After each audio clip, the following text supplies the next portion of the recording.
Good morning, everyone. Thank you for being here today. Welcome to today's Social Justice Forum. My name is Karen Keppel, a member of the Westminster Social Justice team. The Social Justice Forum's focus this year is acting based on our values, avoiding despair, in which we'll seek to understand our continuing responsibility to build a loving, sustainable, and just community. Today, we're very pleased to welcome Norma Bourland, Westminster member and volunteer instructor with Right to Hope, and author and activist Marquise Bowie, sharing the work of Right to Hope, a Westminster community partner. Their presentation today, Voices of Our Justice Impacted Neighbors, Healing Through Mindful Writing, will highlight Right to Hope's mission to bring mindful writing opportunities to incarcerated men and women, helping them heal, build hope, and develop new skills. Before we get into their presentation, a few logistical things. We ask you to hold questions and comments until after their presentation. And for those attending in person, we'll bring a microphone to you to ask your questions so everybody in the online stream is able to hear. And for those attending on the live stream, please submit your comment or question in the live stream chat, and we'll monitor that and present your questions in the room. As a part of our ongoing effort, let's see, wait a minute. Okay, help. Okay, let's see. There we go. Okay, as a part of our ongoing commitment to respectful conversations, we ask you to just take a look at our guidelines that we've developed to have meaningful conversations. Take a look at those for a moment, if you would. And we'll make sure we all commit to those to have a productive conversation today.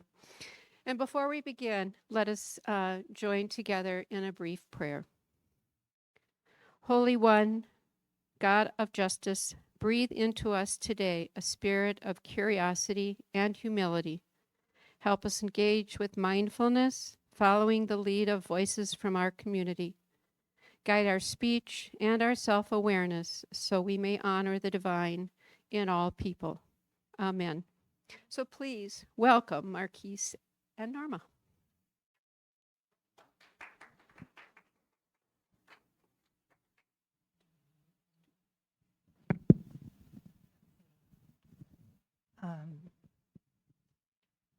This is Norma, and this is Marquise.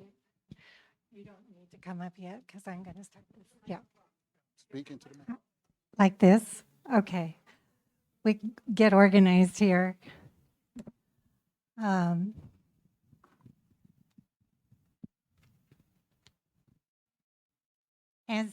we already heard, Right to Hope is a Minnesota 501c3 nonprofit providing daily mindful writing opportunities for county jail detainees.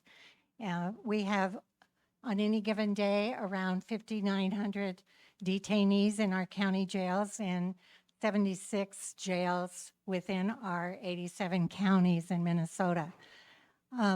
We have 13 instructors right now, and I'm probably not going to remember all the counties, but I'd like you to meet Doran, who is also one of our instructors and also a student at the seminary, looking forward to being a chaplain in the jail someday. So I think you can see on the website everything you need to know about Right to Hope. We provide incarcerated men and women with the mindful writing opportunities that improve mental health, inspire hope, and provide us maybe a different or envision a different skillful way forward in life. So check out the website and ask any questions you'd like later. But I'd like to start by letting you know that every Thursday at noon in the beautiful old Hennepin County Jail on the 5th floor in the designated classroom, women gather for an hour of directed, mindful writing. The same thing happens in the Ramsey County Jail on Friday mornings, the Wright County Jail on Friday afternoons, and many others county jails in Minnesota at various times during the week. This is what I do when I go to any class in the county jail. First thing I do is write on the board, Write to Hope. My name is Norma. Mindful writing uncovers wounds that need air to breathe so they can heal. I found that quote from my friend Marquise Bowie in some of his writings, and he's going to tell you all about that and show you his book later. But I found that quote and I thought that's perfect. And I write it on the board every day. And those who come and come again have also memorized it. We know that writing uncovers wounds deep within us that we haven't wanted to share, and they just need air to breathe so we can look at them and heal. Then I write, writing is freedom. Our research has shown us that mindful writing lowers blood pressure, lowers stress levels, helps us see life and move forward in a more healthy way. So the first thing I do is I say, welcome, I'm glad you came today. And then I say, let's put both feet on the floor. Let's let our shoulders drop. Let's take a deep breath in and let it out slowly. This time is your time. There will be no reporting about what's done in here. There'll be no judging about what you write. This is your time. So then I say to them, this is not a creative writing class. This is different than creative writing. This is mindful writing. There are no rules, no writing rules, composition rules, spelling rules, no rules. Your writing is your writing. Nobody's going to judge it. And then I tell them, and I'm going to give you a prompt, a word, a phrase, a picture, something to trigger your thinking. And you're going to look at it and let it speak to you. And as you do that, write down whatever comes. No rules. Just write for 5 minutes. So then I throw a prompt out, sometimes randomly, sometimes something I've been thinking about, sometimes something I found from another instructor. So today, get your paper and your pencil. It's on the table. And our prompt this morning is, what I don't want to forget. What I don't want to forget. So write that at the top of your page. What I don't want to forget. Forget. What I don't want to forget. And I write too, but this morning I'm not going to, but I always do.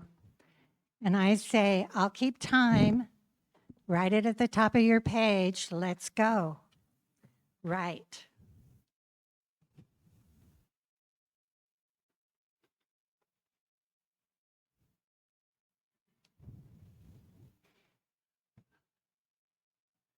Okay, how was that?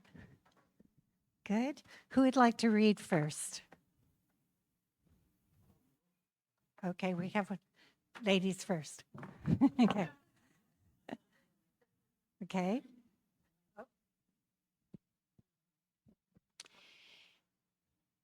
What I don't want to forget, my childhood. Growing with a family intact, growing without worry, growing up knowing of the growing up not knowing of the cruelties of the world, knowing family would be there forever, knowing God was with me, that heaven was attainable, remembering school without bullying, we were all accepted. We get some clips. Thank you. Good job. Who else would like to read?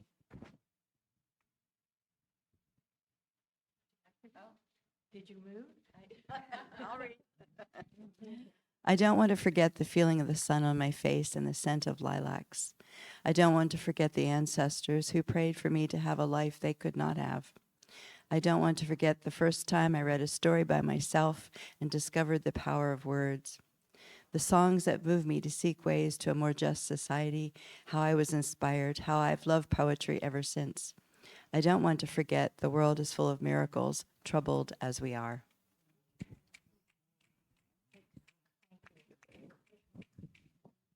How about this side? Anybody over here? One more.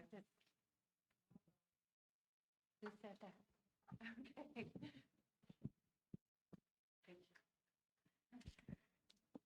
What I don't want to forget, the struggle, the help I got to get through, like prayer, talking to God, the stepping stones, the opportunity to be patient with the process, to be grateful, to learn from my mistakes and know without them I can't learn. It's okay to start over.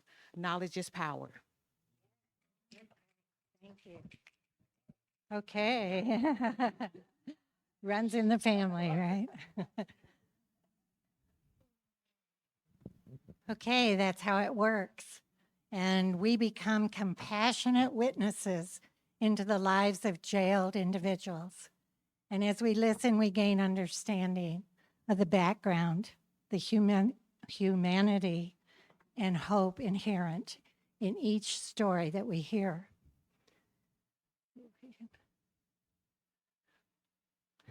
I brought Monique's from Buffalo. I had read to the class. This is Right to Hope's book. It's full of writings from the jail. I use it every class time.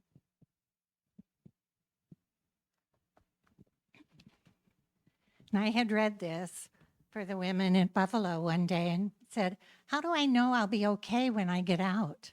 How do I know I'll recover from the horrible time in my life? How do I know I'll be done with this lifestyle? How do I know I won't rebound back to jail?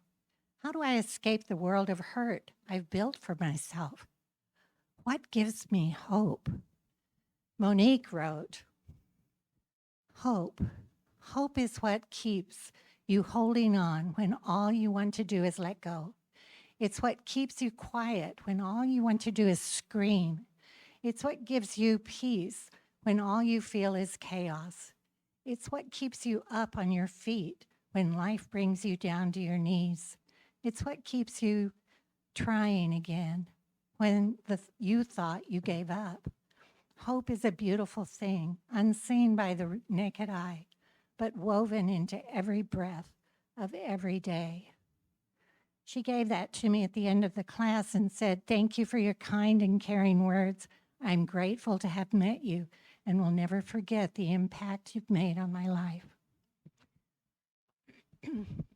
Another one that I brought today to read was from a young man at Buffalo.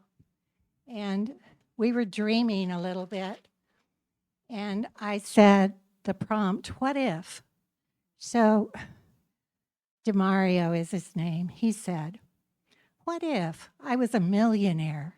What if I woke up to a world full of peace, love, and loyalty? What if I can rewind time and do everything my role models and parents told me to do? What if I went to college and played basketball and went to the NBA? What if I didn't do 5 years at the age of 18, where life would have put me there? What if I was given a second chance to be reborn again and pick up on all my mistakes? Would life be great?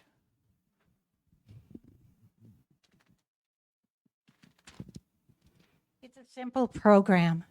It takes almost nothing. We take paper, we give journals to those who come back. We have an instructor who's committed and a good listener. It's a simple program with a big impact. And I want to introduce to you, I forgot to show you those, but once in a while I give cards out to ask the detainees how the classes helped them. And they write on here, helpful to open wounds I never thought I would talk about. And awakening of my spirit, awesome, amazing. It is really helpful mentally and emotionally, enlightening and expressive, healthy. So what I was going for, though, was for you to meet Marquise now. If I can go back. Can I go backwards? Oh, yes. Oh, good. Is that it? Marquise, please come. This is my friend that I met through Right to Hope, who knows all about mindful writing, and he came today to tell you about his experience. Thank you, thank you, thank you. First and foremost, thank you, Norma and Westminster, for opening their doors for me and Norma. And my name is Marquise Bowie, born and raised in Minneapolis, Minnesota, on the south side. My whole reason for writing was for healing. In 2007, I was sentenced to 175 months in federal prison for a conspiracy charge. This was an election year. And at the time, I really wasn't into doing nothing really, but my ties to South Minneapolis, specifically the George Floyd area, it was a gang neighborhood, which it still is. And I was a part of a conspiracy that, they say it's easy to get a conspiracy charge. So I was more likely a scapegoat. And unfortunately, I got sentenced to 175 months, but it allowed me to, get rid of everything that was distracting me from my relationship with God. And that's really when I started honing in and really start unpacking a lot of trauma that I had been holding since I was maybe 15, 16 years old. One of my best friends was killed in an accident. So the last drop of Mad Dog 3030 is just a collection of stories that I wrote while I was in federal prison in Yankton, South Dakota. I was working with a professor named Jim Reese. He works for Mount Marty College. And this was a way for me to program and just try to come out to be what I needed at a young age. I was my mom's only child, so this was something that I was real passionate about, to be what I needed at a young age. I work with this movement called the Agape Movement, which is in the George Floyd Square, which we all know that stands for love. And this is the energy that we were trying to put into the community in 2020 when George Floyd was killed on 38th in Chicago. I will share with you one of my writings that was really, really therapeutic for me, and it reminds me of some scriptures. And I'm going to see if you guys can figure out which scripture it is. It's a piece that's called Actions. If I could recite Shakespearean poems like a poet, give powerful speeches like Martin Luther King Jr., or move crowds like Michael Jackson, but don't talk to my children with love and compassion, then I really sound like a howling dog howling at fire trucks. If I could figure out math problems like Einstein, put together computers like Steve Jobs, or find a cure for cancer like the greatest doctor never discovered, but don't spend quality time with my family and loved ones, then I'm only as good as an architect building a storm-proof house with a deck of cards. If I give truckloads of food to third world countries, give pints of my blood to AIDS centers, or give my organs in order for someone else to live, but don't give my time and effort in helping my friends, family, and community reach their full potential, then I'm doing no more than giving a tooth to the tooth fairy. Love is serving. Love is listening. It does not want from what others. It is not swag. It is not rough. It is not controlling. It is not selfish. Love does not hold grudges against another. Love does not like to see others fail, but rejoices when they succeed. It always helps, always encourages, always motivates, always goes the extra mile, but just words alone would never do the job. Where there is talent, it can be wasted. Where there is intelligence, Alzheimer's could erase memory. Where there are material things, they can be stolen. When I was a delinquent, I thought like a delinquent, I talked like a delinquent, I acted like a delinquent. As I got older, I matured and put childish things to rest. If I knew then what I know now, I still only know half of the picture. Even though I'm not where I want to be, I'm not where I once was. At first, I had tunnel vision and could see only what was right in front of my eyes. but now I see light at the end of the tunnel. The character of a person is what would one do if nobody was watching. There's a fine line that makes all the difference. There are three things that matter: words, intentions, and actions, but the greatest of these being actions. What scripture is that? Anybody could tell me where that comes from in the Bible. 1 Corinthians 13. This is my favorite chapter. This is something that I read every single day because something is missing right now in society, and I think it's love. And just on a humane level, and to me, it doesn't matter if you're a Democrat or you're a Republican, if you're a Christian, you're a Muslim. We need to be working on humanity because that's something that is not being talked about right now.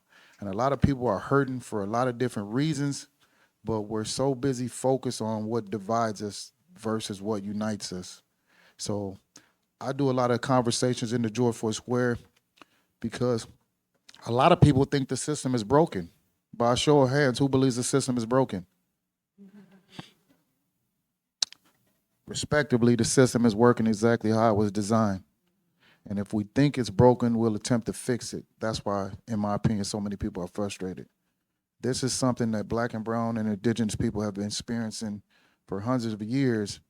And it's sad that it took the murder of George Floyd for people to really start recognizing what people of color are going through.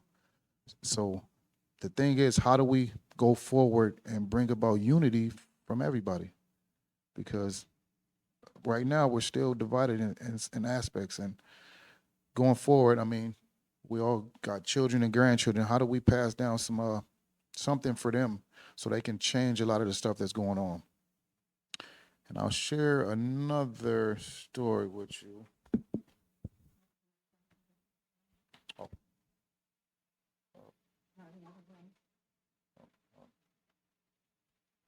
Yeah, so this is one of the classes I do. I do a couple of them. Every other Tuesday, I do a creative writing healing circle to help people unpack trauma and unclutter your mind in the George Floyd Square. It's every other Tuesday from 6 to 8. I have some cards over there that you can pick up, and feel free to text me, email me, and I'll send you more information. I also do one with peace writers, uh, which is about anti-bullying and doing a listening session. I do those on Wednesday. Golden Valley. I see a couple of my supporters out here, and I also do one on Thursday in Northeast Minneapolis at Mill City Church. So if you're interested in any one of those, feel free to stop and ask me. But these are just a couple of the pictures that I've been, of the people that I get the chance to work with. And it's really, man, this was real therapeutic for me. I mean, again, I'm unpacking trauma that I've been holding on since I was 15, maybe 16 years old. I'm only 19 now. And, you know, imagine all the stuff that, from 15 until, I went in prison at 32. And that's really when I started looking at myself in the mirror, like, what am I doing? I can't continue to do this. Most of my boy cousins have either been in prison for long periods of time or are still in prison. And a lot of the people that I grew up with are either in prison or in jail. And I didn't want that for myself. Being my mom's only child, I was like, what can I do that's different? Because if you continue to do the same things, you'll get the same results. And they label that as insanity, right? And I don't think I'm insane. So I just made a lot of decisions in my life while I was in prison to plant seeds to come out here and volunteer. Westminster has been real supportive of me going back to 2021. And I've been in this building a couple different times, and it's an honor to be amongst people that are really trying to go forward and bring about some change in the world. Let me see. And I get it. The goal was, I work at a high school. I work at my old high school, which is a good thing. So this is one of the ways I can give back to my community. I get a chance to work with a lot of youth, at-risk youth, and some that are not at risk, because they're looking for somebody that will at least listen to them. And the difference between me and most of the administration, they feel like they're getting paid a lot of money to be there. And I'm telling them I'm not. And I come from the communities that a lot of them come from, and I look like a lot of them. So they feel more comfortable talking to me, and I can sit at the front desk and they can see their security monitor that's also an author. I still play basketball actively, and I interact with them in ways that other people wouldn't, just to hear them out, because bless you. A lot of people kind of tell them what they should and shouldn't do versus listening to them, and they'll tell you some crazy stories. But it's our job as elders to kind of walk them back and help them realize, like, for instance, if you don't come to school on time, how do you feel like you're going to run a business? Because somebody got to open up the door, and if you're coming on time, you're late. And just to give them little nuggets like that to help them focus on, just doing the right thing, because I didn't have a positive male model growing up. So I looked at the movies, the Minister Societies, the Scarfaces and all those type of movies, and I thought that was life because nobody helped me see that that wasn't right. So unpacking trauma is about unlearning a bunch of stuff that we held on to and really reprogramming our minds to put some positive stuff in there. I unpack trauma every day. I write, I read, and I just want to be a well-rounded individual, man, to help people not go through what I went through. So I got another piece that I call resurrection.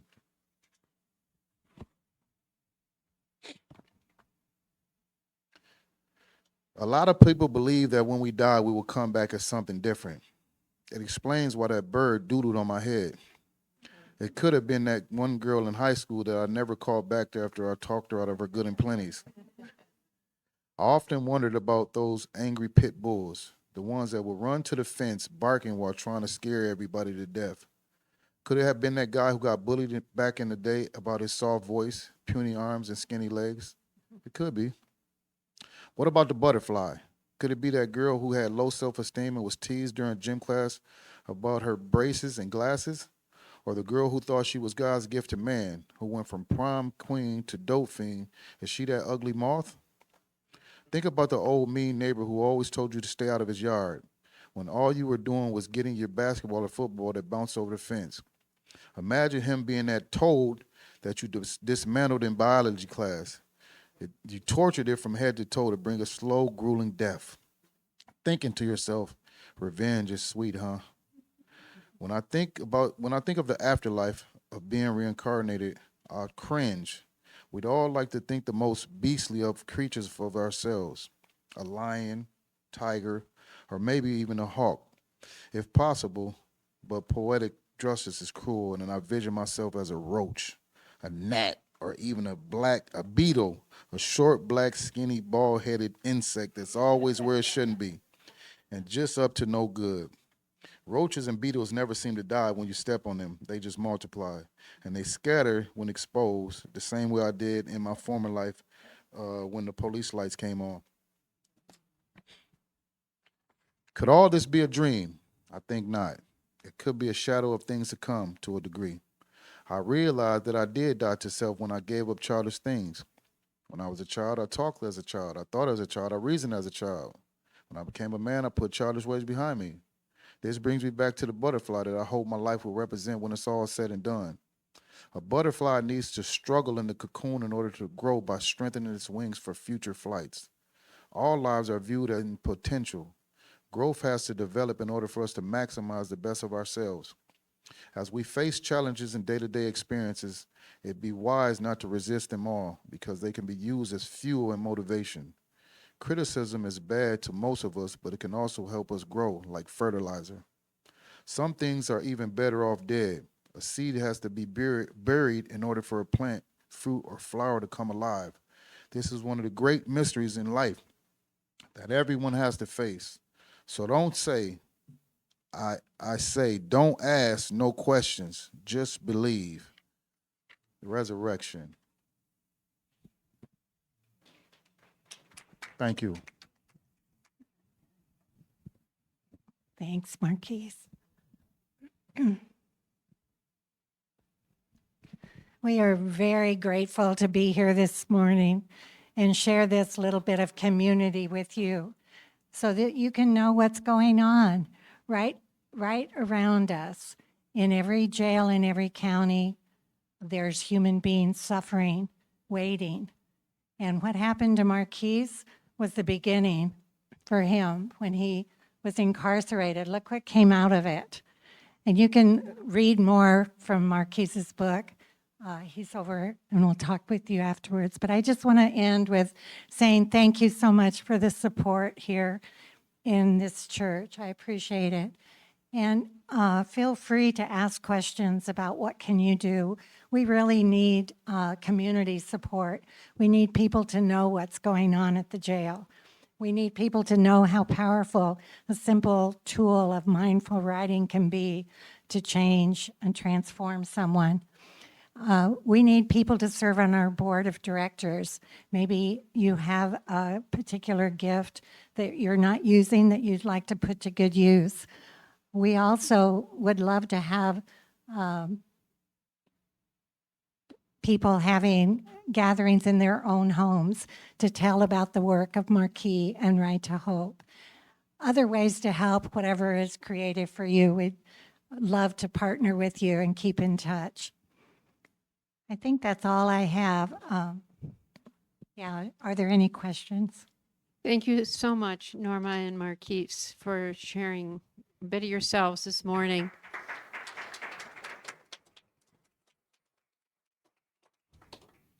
Questions? Betty?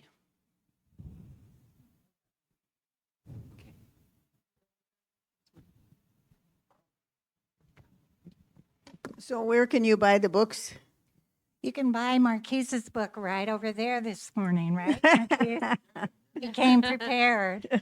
You can buy the Right to Hope book online, and let's see if I get the website up for you right there. Well, I had one of those parties at my house a couple of years ago, and people really enjoyed it. And we raised, I think, $2,000. So it was Yeah. helpful to buy more of that paper and pencils. And Yeah. I don't know if you get paid for gas money, but I would encourage you to do it. Our prompt was, I am from, which was very wonderful one also. Good one. But just hearing more about how it all started, you would learn at a home meeting also, because that's fascinating in itself. And again, as Norma said, to find out what really happens in jail or doesn't happen. You know. Yeah. The- Thank you, Betty. Anybody else? Any other questions? I'll just interject. I am from is like my very favorite prompt in all the world, because you get to learn so much about people. And thanks, Betty. I have been ducking in and out, and so I don't know if one of the reasons that we're really grateful for Right to Hope and Marquise and Norma is because we do not budget for in our public policy any kind of meaningful development while people are being held in county jail. And so this is one of the nutritious things that happens. And so I just want to interject that. And come on, what are some more questions you all have? Good.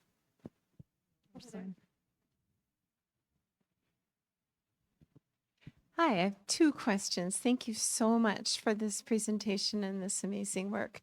Are there Right to Hope like efforts in other states, or is this a Minnesota only thing? And then I also wondered if you could say more about where the prompts come from, if there's a collection of prompts somewhere that people draw on. Okay, thank you. I'm not an expert about what's going on across the nation, but maybe Marquise has something to say. I know that there's other programs. Just heard last night on, was it CNN? There was a program about something going on in, I think it was Indiana, and it was more of a creative writing workshop, but very similar in approach and purpose. And what was the other question? The prompts. Where do the prompts come from? Our prompts in Right to Hope come from us. So I just always tell my classes, keep writing. When you go back to your cells, keep writing. You can write about the bed. You can write about no windows. You can write about anything that's around you. Just get something started. But we have one of our instructors is prolific in providing him. I think he has 367 prompts that he passes around. Want to say anything? I would say these programs are everywhere. They might be called different names, but I know the one that I was a part of was in Yankton, South Dakota, and Jim Reese came from. He was an instructor. Yeah, he was an instructor, professor, going to a bunch of different jails from Yankton, South Dakota to New York, And he was coming about 8 months out of the year, every Tuesday to really do this from like 12 o'clock to like 3:30. And the prompts come from life experience. I know one of the books that he introduced to me was a lady named Maria Mazziotti from Patterson, New Jersey, I believe.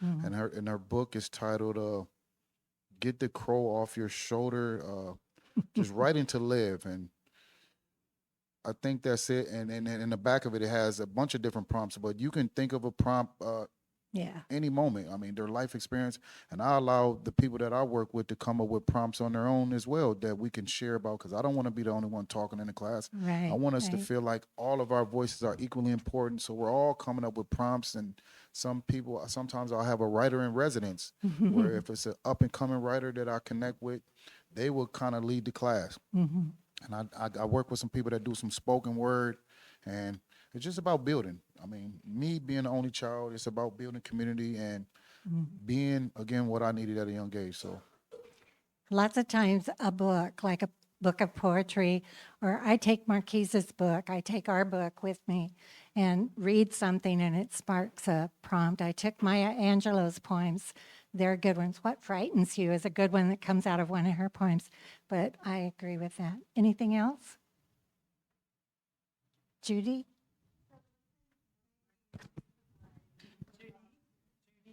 What kind of training do we provide? What type of training do you provide for volunteers if people are interested? Okay, good question. Right to Hope has an instructor's manual, and we go through that with our volunteers, and then the volunteer shadows a teacher for 3 times before they are ready to have their own class. How about you? Do you I have don't really- volunteers? I have volunteers slightly. I do a lot of the work, me and my wife, Treva. But Yeah. it's not a lot of funding that goes with what I do, so we got to do a lot of things by ourselves. Elizabeth? You need a.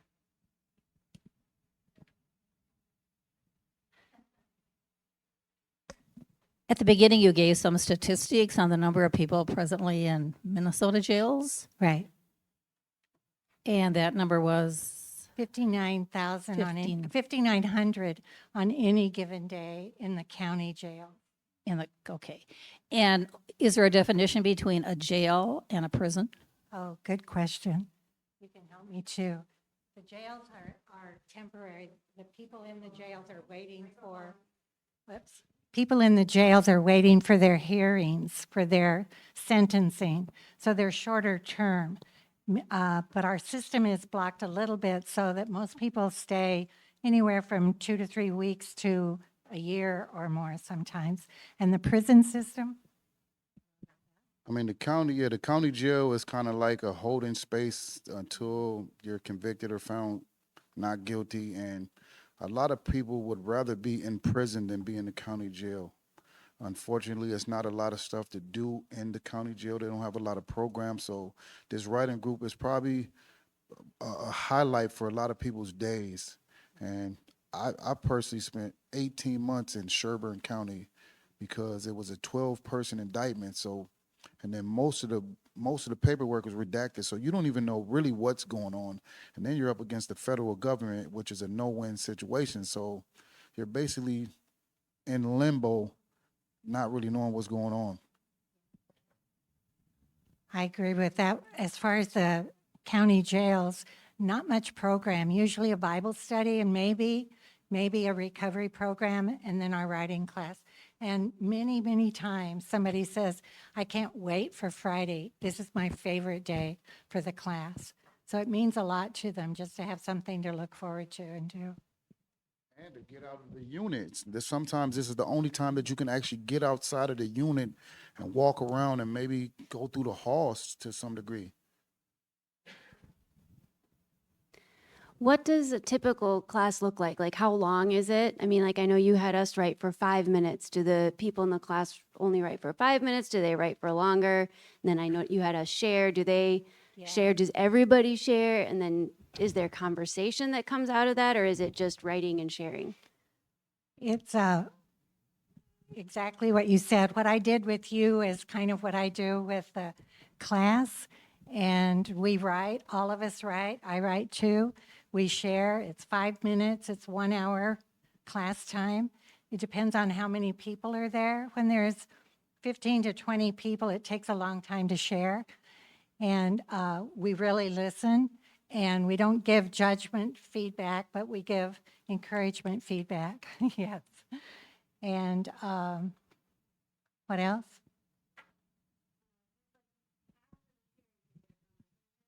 Yeah, usually. A lot of times there's tears. A lot of times there's emotion expressed.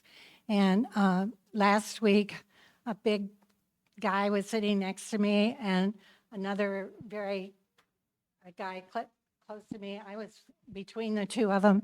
And this fellow started sharing and talking about his 10-year-old son, and he couldn't hold the emotion. He started weeping, and this guy looked at me and he said, "Give him some love, give him some love." Well, I'm not allowed to touch him, but I kind of did this, and then all around the table, they were all, "Take your time, brother, take your time," giving love around the table. Then after he finished, that led to everybody's expression of missing family, and of course, we listened and gave empathy. Oh, you go. And I would say, just imagine like people that have shared stuff they've never shared in life. And it's about creating those safe spaces where people can feel vulnerable without judgment. And that's a big thing, especially for men. We don't have a lot of safe spaces. I don't care if you're black or white. We don't have a lot of spaces where we can actually share our feelings and be respected and heard.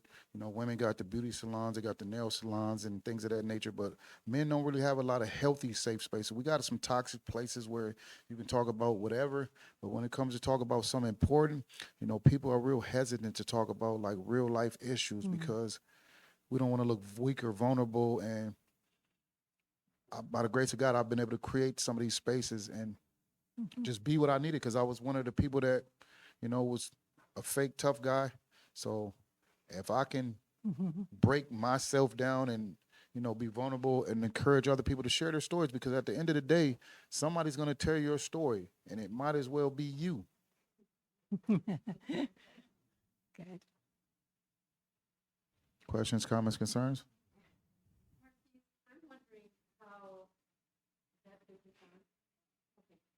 I'm wondering how your experience has changed, or if it has, your personal experience with writing.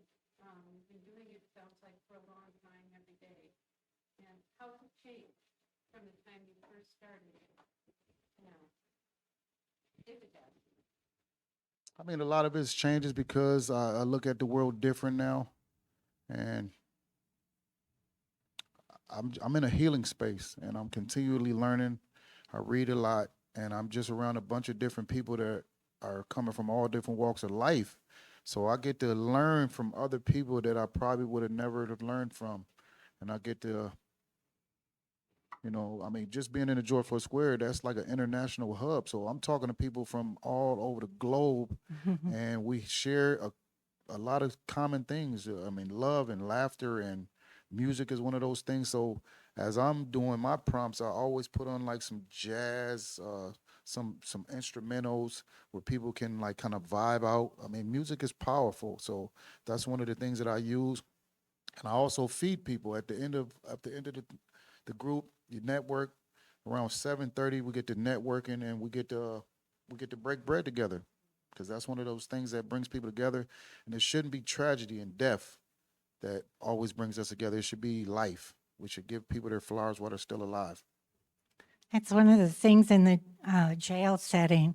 We can't bring anything in. And I always feel like I wish we could have coffee and treats.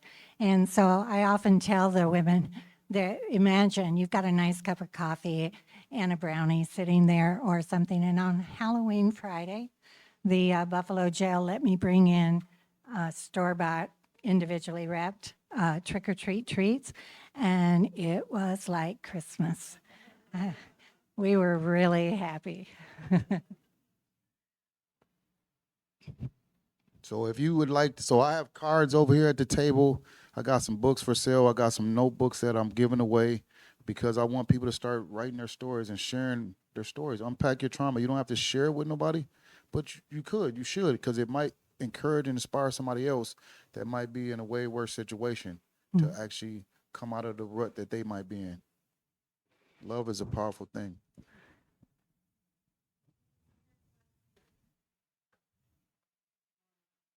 Well, again, could we all please thank Norma and Marquise?